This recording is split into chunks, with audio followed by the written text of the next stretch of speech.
It felt like the last 2 years of Manchester United was encapsulated in that 90 minutes. 2-0 down at half-time, it was going to be a catastrophe, probably calls for Solskjaer to go again, and then brilliant in the second half and an individual saving them. Well, they had Rashford and Greenwood there in the first half. They may well end up being centre-forwards, but that's exactly what they lacked in that first half, a proper number 9. They had no width, they didn't have a focal point. That all changed when Cavani came on. It was far too easy for Southampton. We were struggling to work out what sort of system they were playing, Man United. As I said, no width on the right-hand side, and everything was going through the middle, and that was so easy for Southampton to contain, and they handled it with ease, didn't really cause them that many problems. Look, that is the only ball really they had on. Normally you'd have someone on the left-hand side to ping that into. Exactly the same happened again here.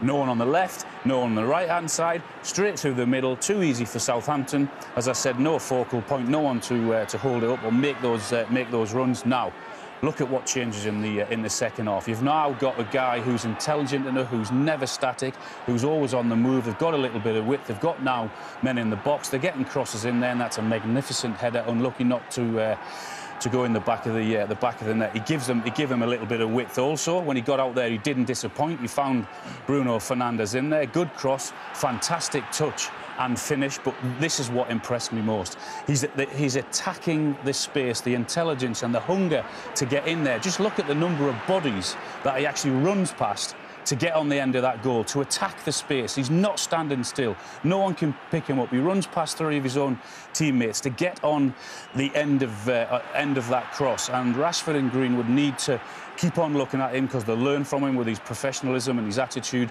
And this is just magnificent. The way he attacks that space and the Southampton defenders can't keep up with him. He made the difference. He won the game for Man United. Absolutely magnificent. And your advice then to Rashford and Greenwood is, and Martial and whoever else might be coming through, watch him. Look at him in training, see how he operates, look at his professionalism, all of that. He's had an unbelievable career. He scored God knows how many goals in his career. They can only learn off him.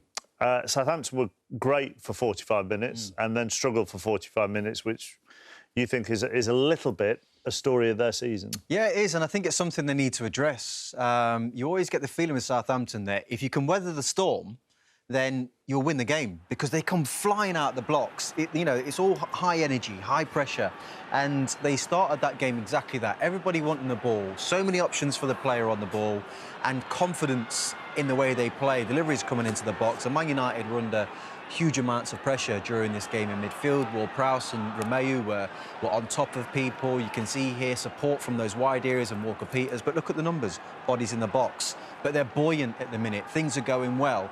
Could have scored, just hits the post. Very unlucky there, Kyle Walker-Peters. And it was an ongoing theme. Djenepo was causing problems. Good runs from Adams through the middle. Djenepo wanting the ball, going by players, trying to make things happen. My worry is when it doesn't go well at Southampton. And you always feel that when that one goal goes in, the plan goes out the window. They all of a sudden static. Armstrong standing, Walcott standing watching. Che Adams not interested in making runs, making life difficult for anybody anymore. Granted, you got to give Manchester United a lot of credit and Ollie for changing things the way that he did. But Southampton have something within their their DNA that needs to kind of change in the second half of games. Whether it's that they run out of energy because of their high press and their high energy in the way they play, but the quality went down. Theo Walcott's now doing runs, making runs on his own. Here, Armstrong's got time on the ball. It just turned into just hoofing it up the pitch on the basis that we've got no option. And actually, it was then wave and wave after attack. And we've got some stats here just to kind of back it up with.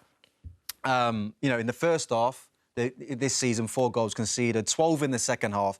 They are second best in terms of first half goals conceded and 19th in the second half. That is something that Ralph Hasenhüttl has to look at because those numbers are far too drastic. Do you think that's you think it could be a fitness thing rather than a psychological thing, just because of how they fly out the blocks? Yeah, I mean, this is all from winning positions as well, by the way. This isn't just goals conceded. This is like when they are winning positions, they've got the game in their hands. Something changes when that one goal goes in. But I suppose if you are in a winning position, you're going to expect teams to fly at you in the second half to try and get themselves back into it. And particularly, I think, the way Man United changed it today and then bring in someone with the experience and know-how of Cavani to sit back, to keep moving in and around and occupy those centre halves and push them further back like he did in the second half. Southampton are automatically going to be 10 or 15 yards further back in their own half. They just need to find a way, because those numbers, in my opinion, are just too drastic. So whether it's kind of sitting deep and hanging on and being stronger and more,